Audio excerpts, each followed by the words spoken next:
इतनी रात गए बाहर कौन हो सकता है? क्या करूं? सोमदेव को जगाऊं या खुद ही जाकर देख लूं? चलो मैं ही जाकर देख लेता हूं।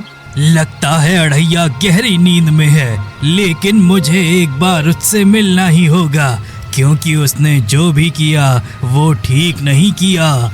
अरे बाबा, आप यहाँ इस समय? हाँ अढ़ैया, जब मुझे पता चला कि गुफा के उस रहस्यमयी जलकुंड से जल गायब हो चुका है, तब मैंने अपनी दिव्य दृष्टि से सब कुछ जान लिया। आखिर तुमने ऐसा क्यों किया? क्षमा करें बाबा, उस समय मुझे अपने गांव के भूखे प्यासे लोगों का दुख ही दिखाई दे रहा था। अगर मैं उस दिन जलकुंड से पानी न लाता तो हमारा पूरा गांव प्यासा ही मर जाता। मुझे पता है अढ़ैया, लेकिन तुम्हें शायद इस बात का बिल्कुल भी पता नहीं है। जिस जल को तुम अपने गांव में लाए थे वो श्रापित जल था, जिसकी वजह से तुम्हारे कुल को श्राप मिल चुका है। क्या आप क्या कह रहे हैं बाबा? लेकिन उस जल को तो पूरे गांव ने पिया था, तो श्राप केवल मेरे पुत्रों को ही क्यों लगेगा? ऐसा इसलिए है क्योंकि उस जल को चुराने वाले इंसान के बच्चों को ही श्राप की चपेट में आना पड़ता है। लेकिन इस श्राप का मेरे बच्चों पर क्या असर पड़ेगा? ये तो मुझे भी नहीं पता, लेकिन तुम्हारे तीनों बेटों को अलग अलग 3 श्रापों से ग्रसित होना पड़ेगा। ठीक है अढ़ैया, अब मैं चलता हूँ। क्या सच में मेरे तीनों बेटों को श्राप से गुजरना पड़ेगा? अगर ऐसा हुआ तो मेरे बेटों का क्या होगा? अब अढ़ैया को उस बाबा की बात सुनकर चिंता होने लगी थी, लेकिन समय के साथ जब उसके बेटों को कुछ भी नहीं हुआ तो वो साधु की बात भी भूल गया। लेकिन एक दिन कुछ अजीब हुआ। लो गोपाल काका, मैं आ गया। ये तो तुमने बहुत अच्छा किया। चलो अब मेरे खेतों का काम भी जल्दी निपट जाएगा। हाँ क्यों नहीं, वैसे मैंने गांव के दूसरे लोगों के खेतों का काम जल्दी ही निपटा दिया है। अब आपके खेतों का काम भी करवा देता हूँ, फिर आराम से घर चला जाऊंगा। सोमदेव, सच में तुम अपने पिताजी की तरह मेहनती और दूसरों की मदद करने वाले हो। अरे तुम्हारी मदद से गांव के कई लोगों का काम आसान हो जाता है। काका, हम पूरे गांव को अपने परिवार जैसा मानते हैं, तो उनका काम भी हमें अपना ही लगता है, इसलिए सभी के काम में हाथ बटा देते हैं। बहुत अच्छे विचार हैं बेटा तुम्हारे। चलो अब खेतों का काम निपटा लेते हैं। इस तरह दोनों खेतों में काम करने लगते हैं। कुछ ही दिनों बाद गांव में उन सभी खेतों की फसलें खराब हो गई, जहां सोमदेव ने लोगों के खेतों में काम करवाया था।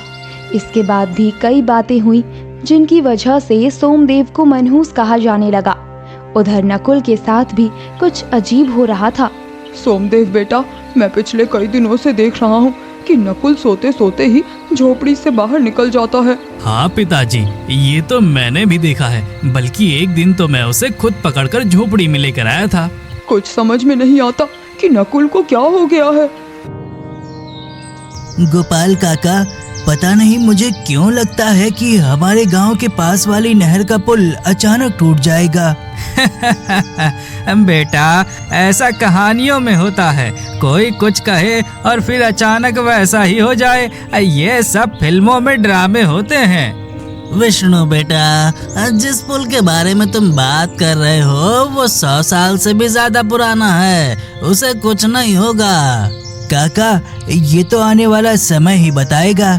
अब सवाल ये था कि आखिर अढ़ैया के तीनों बेटों के साथ ये सब क्या हो रहा था। जहां अढ़ैया गया था उस गुफा वाले जलकुंड का रहस्य क्या था? क्या अढ़ैया के तीनों श्रापित बेटों की वजह से गांव के लोगों पर प्रभाव पड़ेगा? क्या अढ़ैया अपने बेटों के श्राप को खत्म कर पाएगा या फिर खुद ही इस श्राप का शिकार हो जाएगा? इस कहानी का अंत बेहद रोमांचक होने वाला है, लेकिन पूरी कहानी को समझने के लिए फ्लैशबैक में चलते हैं। पिताजी, आज माँ की बहुत याद आ रही है। जब माँ होती थी तो हमें बाहर मेहनत करने के बाद घर पर बना बनाया खाना मिल जाया करता था, लेकिन अब तो रात को काम करके आते हैं और अपने हाथ से ही खाना बनाकर खाना पड़ता है। हाँ सोमदेव बेटा, तुम ठीक कहते हो, लेकिन भगवान जिसकी जितनी उम्र लिख देता है वो उतना ही जीवित रह सकता है। शायद तुम्हारी माँ का साथ भी हमारे लिए उतने ही दिनों का था। नहीं पिताजी, माँ को भगवान ने नहीं बल्कि हमारी गरीबी ने मारा है। अगर हमारे पास माँ का इलाज करवाने के लिए पर्याप्त धन होता तो शायद माँ आज भी हमारे साथ होती। बेटा, हो सकता है यही गरीबी तुम्हारी माँ की मृत्यु का कारण बन गई हो। पिताजी, हमारे गांव का कुआं पूरी तरह सूख चुका है। मैंने दूर दूर जाकर भी पानी की तलाश कर ली, लेकिन मुझे कहीं भी पानी की एक बूंद नहीं मिली। हे भगवान, हमारे गांव की हालत दिन ब दिन कैसी होती जा रही है। आज कुआं सूख गया है, कल फसलों के लिए भी पानी कम हो जाएगा, फिर तो गांव वालों को भूख जैसी तकलीफ का सामना करना पड़ेगा। पिताजी, अनाज का प्रबंध तो हम मजदूरी करके भी कर लेंगे, लेकिन अगर पानी नहीं मिला तो हम प्यासे ही मर जाएंगे।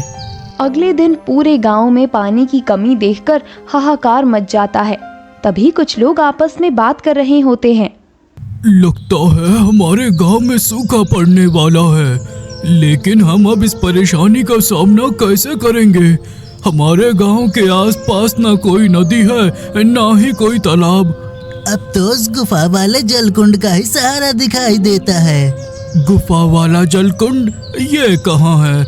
मैं पहली बार इसका नाम सुन रहा हूँ। तुम्हें इसके बारे में किसने बताया? मुझे इस बात का पता हमारे पुरखों से चला था। अरे भैया, आप किस जलकुंड की बात कर रहे हो? अरे अढ़ैया, तुम दुखिया एक जलकुंड के बारे में बात कर रहा है, जिसके बारे में तो मैं बिल्कुल भी नहीं जानता। दुखिया भैया, आप किस जलकुंड की बात कर रहे हो? उसी जलकुंड की जिसके बारे में हमारे बुजुर्ग बात किया करते थे। मैंने भी इस जलकुंड के बारे में अपने पुरखों से ही सुना था। मुझे तो लगता है कि तुमने कोई कहानी सुन ली होगी। नहीं, ये कोई कहानी नहीं है, ये सच है। तो फिर वो जलकुंड कहाँ स्थित है? वो जलकुंड काली पहाड़ी की गुफा में मौजूद है, जो यहाँ से 10 कोस दूर जंगल में स्थित है। अब जंगल में कौन जाएगा? वहाँ तो जानवरों का खतरा है। हाँ, ये बात तो है, लेकिन अब हम क्या करेंगे? देखते हैं, हम सभी मिलकर गांव में दूर कोई जल स्रोत ढूंढ लेंगे। कुछ देर बाद सभी लोग वहाँ से चले जाते हैं। अढ़ैया भी वहाँ से चला जाता है, लेकिन उसके मन में उस गुफा वाले जलकुंड की बात लगातार चलती रहती है।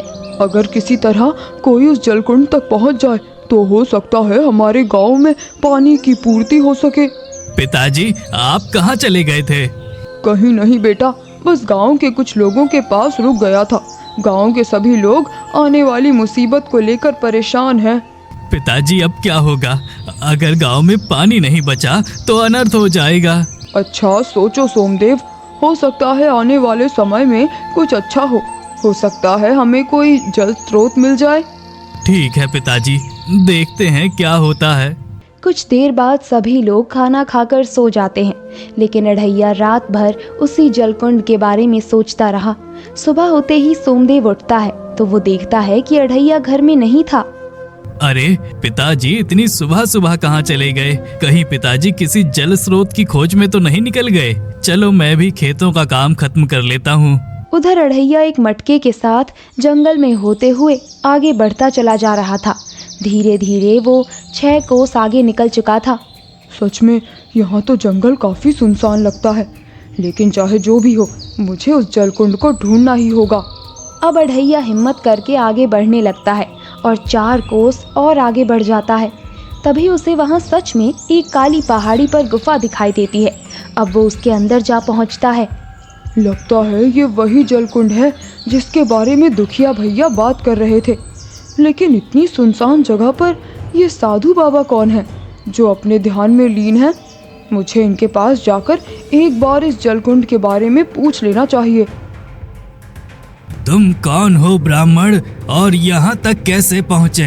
बाबा, मैं अपने गांव की पानी की परेशानी के कारण ही यहाँ पर आया हूँ। मैंने इस जलकुंड के बारे में सुना था, सोचा यहाँ से पानी लेना संभव हो सका तो हमारा पूरा गांव यहीं पर बस जाएगा। पुत्र, यहाँ पर रहना खतरे से खाली नहीं है। रही बात इस जलकुंड की, तो इस जल में मेरा श्राप छिपा है। अगर इस जल को कोई ले गया तो उसे और उसके परिवार को दुष्परिणाम भुगतने पड़ सकते हैं। इसलिए ये जल तुम्हारे लिए पूरी तरह सुरक्षित नहीं है। तुम्हें यहाँ से लौट जाना चाहिए। किंतु बाबा, अगर हमारे गांव को जल नहीं मिला तो एक एक करके सभी लोग प्यासे मर जाएंगे। मैं समझता हूँ पुत्र, लेकिन इस जल से भी तुम्हें हानि पहुँच सकती है, इसलिए तुम्हें यहाँ से लौट जाना चाहिए। ठीक है बाबा, मैं लौट जाता हूँ। कुछ देर बाद बाबा अपने ध्यान में लीन हो जाते हैं। अढ़ैया भी उस गुफा से बाहर निकल जाता है। इस तरह उसके चेहरे पर निराशा झलक रही थी। लेकिन कुछ देर बाद हम देखते हैं कि अढ़ैया फिर से चोरी छिपे गुफा में उसी जलकुंड से अपने मटके में पानी भरकर वहां से निकल जाता है। पिताजी, आप कहाँ से आ रहे हो और आपके हाथ में ये पानी से भरा मटका कैसा है? नकुल बेटा, ये एक जलकुंड का जल है। काफी परिश्रम के बाद मुझे ये जल प्राप्त हो पाया है। पिताजी, मुझे तो बहुत तेज प्यास लगी है, जल्दी से मुझे कुल्हड़ में थोड़ा पानी दे दो। प्यास तो मुझे भी बहुत तेज लगी है। तुम 2 कुल्हड़ ले आओ, हम दोनों ही पानी पी लेते हैं। अब वे दोनों पानी पीने लगे, लेकिन इसी बीच उन्हें एक चमत्कार दिखाई दिया। वे दोनों जितना पानी मटके से निकालते थे उतना पानी फिर से भर जाता था। ये तो चमत्कारी जल है। हाँ पिताजी, ऐसे तो हम इस जल को पूरे गांव में बांट सकते हैं। इस तरह गांव का कोई भी आदमी प्यासा नहीं रहेगा। हाँ नकुल, तुम इस मटके को ले जाओ और सभी के घर में पानी बांट दो। गांव के सभी लोग जल के अभाव में प्यासे हैं। कम से कम लोगों की इस जल से पानी की पूर्ति तो हो जाएगी। अब नकुल उस मटके को लेकर गांव में लोगों को पानी बांटने लगता है। मुझे तो लगता है कि वो साधु बाबा मुझे पागल बना रहे थे। इस जल से तो हमें फायदा ही मिल सकता है। अगर एक मटके में कभी भी जल ना खत्म हो तो हमें किसी नदी, कुएं और दूसरे जल स्रोत की जरूरत ही नहीं पड़ेगी। इस तरह अढ़ैया ने साधु की बात को झूठ मानकर सामान्य जीवन जीना शुरू कर दिया। गांव वाले भी अढ़ैया के काम से खुश थे। लेकिन एक रात अचानक अढ़ैया के दरवाजे पर कोई दस्तक देता है। इतनी रात गए बाहर कौन हो सकता है? क्या करूं? सोमदेव को जगाऊं या खुद ही जाकर देख लूं? चलो मैं ही जाकर देख लेता हूं। लगता है अढ़ैया गहरी नींद में है, लेकिन मुझे एक बार उससे मिलना ही होगा, क्योंकि उसने जो भी किया वो ठीक नहीं किया। अरे बाबा, आप यहाँ इस समय? हाँ अढ़ैया, जब मुझे पता चला कि गुफा के उस रहस्यमयी जलकुंड से जल गायब हो चुका है, तब मैंने अपनी दिव्य दृष्टि से सब कुछ जान लिया। आखिर तुमने ऐसा क्यों किया? क्षमा करें बाबा, उस समय मुझे अपने गांव के भूखे प्यासे लोगों का दुख ही दिखाई दे रहा था। अगर मैं उस दिन जलकुंड से पानी न लाता तो हमारा पूरा गांव प्यासा ही मर जाता। मुझे पता है अढ़ैया, लेकिन तुम्हें शायद इस बात का बिल्कुल भी पता नहीं है। जिस जल को तुम अपने गांव में लाए थे वो श्रापित जल था, जिसकी वजह से तुम्हारे कुल को श्राप मिल चुका है। क्या? ये आप क्या कह रहे हैं बाबा? लेकिन उस जल को तो पूरे गांव ने पिया था, तो श्राप केवल मेरे पुत्रों को ही क्यों लगेगा? ऐसा इसलिए है क्योंकि उस जल को चुराने वाले इंसान के बच्चों को ही श्राप की चपेट में आना पड़ता है। लेकिन इस श्राप का मेरे बच्चों पर क्या असर पड़ेगा? ये तो मुझे भी नहीं पता, लेकिन तुम्हारे तीनों बेटों को अलग अलग 3 श्रापों से ग्रसित होना पड़ेगा। ठीक है अढ़ैया, अब मैं चलता हूँ। क्या सच में मेरे तीनों बेटों को श्राप से गुजरना पड़ेगा? अगर ऐसा हुआ तो मेरे बेटों का क्या होगा? अब अढ़ैया को उस बाबा की बात सुनकर चिंता होने लगी थी। लेकिन समय के साथ जब उसके बेटों को कुछ भी नहीं हुआ तो वो साधु की बात भी भूल गया। लेकिन एक दिन कुछ अजीब हुआ। लो गोपाल काका, मैं आ गया। ये तो तुमने बहुत अच्छा किया। चलो अब मेरे खेतों का काम भी जल्दी निपट जाएगा। हाँ क्यों नहीं, वैसे मैंने गांव के दूसरे लोगों के खेतों का काम जल्दी ही निपटा दिया है। अब आपके खेतों का काम भी करवा देता हूँ, फिर आराम से घर चला जाऊंगा। सोमदेव, सच में तुम अपने पिताजी की तरह मेहनती और दूसरों की मदद करने वाले हो। अरे तुम्हारी मदद से गांव के कई लोगों का काम आसान हो जाता है। काका, हम पूरे गांव को अपने परिवार जैसा मानते हैं, तो उनका काम भी हमें अपना ही लगता है, इसलिए सभी के काम में हाथ बटा देते हैं। बहुत अच्छे विचार हैं बेटा तुम्हारे। चलो अब खेतों का काम निपटा लेते हैं। इस तरह दोनों खेतों में काम करने लगते हैं। कुछ ही दिनों बाद गांव में उन सभी खेतों की फसलें खराब हो गईं, जहां सोमदेव ने लोगों के खेतों में काम करवाया था। इसके बाद भी कई बातें हुई जिनकी वजह से सोमदेव को मनहूस कहा जाने लगा। उधर नकुल के साथ भी कुछ अजीब हो रहा था। सोमदेव बेटा, मैं पिछले कई दिनों से देख रहा हूँ कि नकुल सोते सोते ही झोपड़ी से बाहर निकल जाता है। हाँ पिताजी, ये तो मैंने भी देखा है, बल्कि एक दिन तो मैं उसे खुद पकड़कर झोपड़ी में लेकर आया था। कुछ समझ में नहीं आता कि नकुल को क्या हो गया है। अगले दिन विष्णु ने गांव के लोगों के साथ खड़े होकर एक भविष्यवाणी की। गोपाल काका, पता नहीं मुझे क्यों लगता है कि हमारे गांव के पास वाली नहर का पुल अचानक टूट जाएगा। बेटा, ऐसा कहानियों में होता है, कोई कुछ कहे और फिर अचानक वैसा ही हो जाए। ये सब फिल्मों में ड्रामे होते हैं। विष्णु बेटा, जिस पुल के बारे में तुम बात कर रहे हो वो 100 साल से भी ज्यादा पुराना है, उसे कुछ नहीं होगा। काका, ये तो आने वाला समय ही बताएगा। अगली सुबह। अरे बाप रे, ये तो गजब हो गया। हमारी नहर का पुल नहर में ही गिर गया है। इसी वजह से हमारे गांव के खेतों की तरफ पानी नहीं जा पा रहा। अरे गोपाल, तुम इतनी सुबह नहर के पास क्या कर रहे हो? अरे उधर देखो भैया, नहर के ऊपर वाला पुल टूटकर गिर चुका है। इसकी वजह से नहर में आगे का पानी भी रुक गया है। लगता है विष्णु की बात सच हो गई, लेकिन ऐसा कैसे हो सकता है? मुझे तो लगता है अड़हिया के घर में कुछ ना कुछ तो जरूर हुआ है। अरे उसके तीनों बेटों के साथ अलग अलग चीजें हो रही हैं। सोमदेव की वजह से गांव के कई लोगों के खेतों की फसलें बर्बाद हो गई। नकुल ने तो नींद में चलकर पूरे गांव में डर का माहौल बना दिया है। और विष्णु की भविष्यवाणी वो तो हम अपनी आंखों से देख ही रहे हैं। हाँ, इस बात पर तो मैंने पहले गौर नहीं किया था, लेकिन अब मुझे भी अड़हिया के परिवार पर शक होने लगा है। इस तरह अड़हिया के तीनों बेटों के बारे में तरह तरह की बातें होने लगी, क्योंकि उन तीनों के साथ होने वाली घटनाओं का प्रभाव पूरे गांव पर देखा जा सकता था। अब अड़हिया को उस साधु की बातें सोचकर चिंता होने लगी थी। एक दिन गांव में एक व्यापारी अड़हिया के पास आता है। इस गांव में अड़हिया तुम ही हो क्या? हाँ साहब, कहिए, कोई काम था क्या? मैंने तुम्हारे बड़े बेटे की मेहनत के बारे में बहुत कुछ सुना है। अगर तुम अपने बेटे को मेरे साथ भेज दो तो वो अच्छी कमाई कर सकता है। अभी ये व्यापारी मेरे बड़े बेटे के बारे में कुछ भी नहीं जानता। अगर मेरे बड़े बेटे की वजह से इसके व्यापार में किसी तरह का नुकसान हुआ तो सारा नुकसान हमें ही भरना पड़ जाएगा। क्या हुआ अड़हिया, तुम क्या सोचने लगे? माफ करना साहब, मेरा बेटा हमारे खेतों का काम देखता है। अगर वो मजदूरी करने चला गया तो खेतों में अनाज नहीं उग पाएगा। सोच लो अड़हिया, मैं फिर से तुम्हारे पास आऊंगा।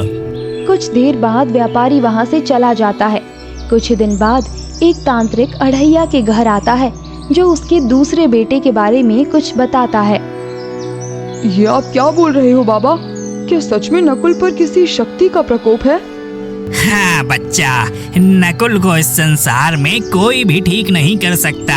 इसके लिए नकुल को मेरे साथ ही चलना होगा। मैं उसे अपनी तपस्या से ठीक कर सकता हूँ। लेकिन बाबा, मुझे नकुल की फिक्र है। इस तरह उसे आपके साथ भेजना मुझे सही नहीं लगता।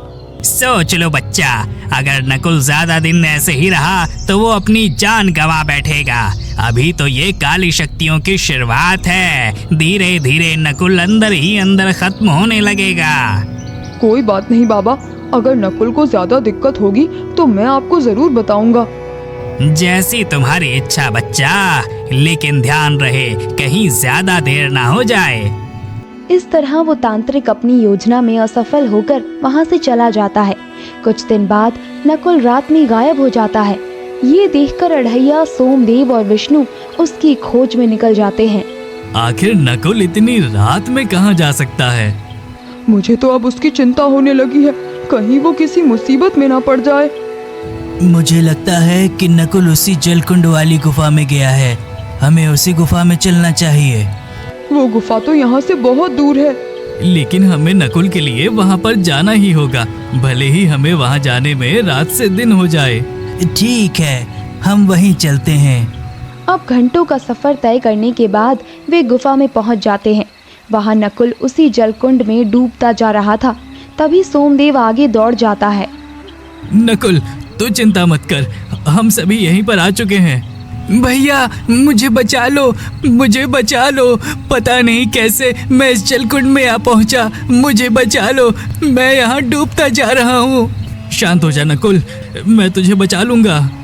नहीं, जिसका डर था वही हुआ। सोमदेव को इस जलकुंड में नहीं जाना चाहिए था। बाबा, ये सब क्या है?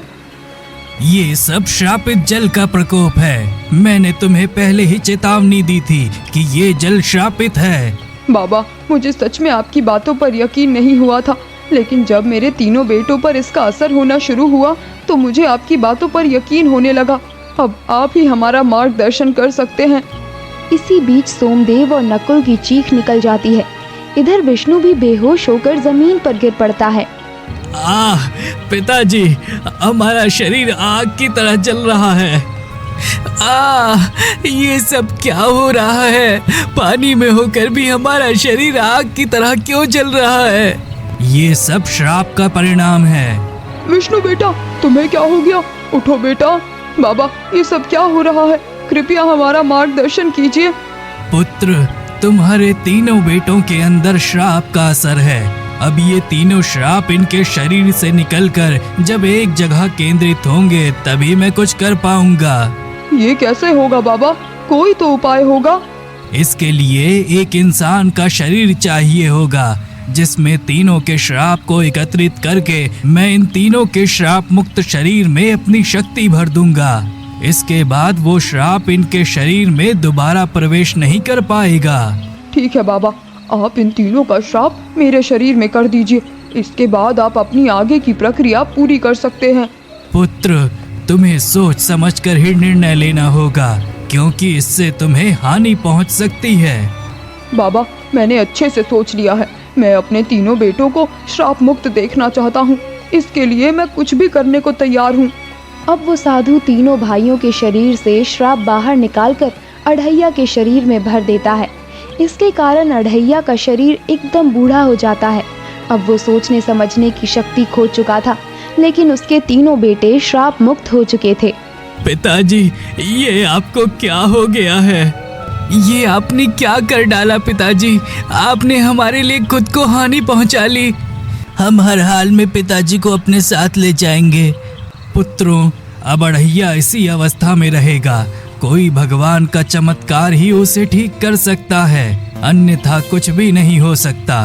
तुम इसे अपने साथ ले जाओ और इनकी सेवा पर ध्यान दो।